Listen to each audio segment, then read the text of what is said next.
Justement, face à cette vague de violence dans les villes moyennes depuis le début de l'été, pas de vacances pour les forces de l'ordre. Le ministère de l'Intérieur se tient prêt à renforcer la sécurité dans les quartiers touchés par ces violences urbaines sur fond de narcotrafic.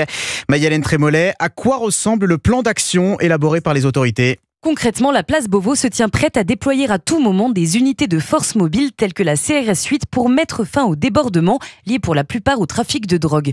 Ensuite, la réponse sécuritaire aux épisodes de délinquance varie en fonction de chaque ville.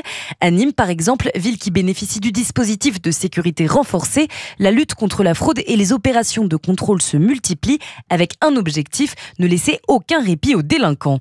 Une mobilisation qui n'est pas sans contrainte. Il y a un souci permanent du déploiement des forces mobiles qui sont fatiguées et réduites, notamment à cause des escadrons envoyés en Nouvelle-Calédonie, glisse une source sécuritaire qui ajoute « En réalité, les narcotrafiquants testent les capacités de l'État ». Du côté du ministère de l'Intérieur, on assure qu'à ce stade, les préfets assument la situation et on veut croire à un travail sur le long terme, couplé d'une réponse judiciaire pour démanteler petit à petit les réseaux de drogue.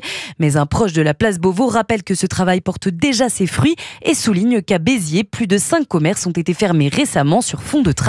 Maï-Hélène Trémollet.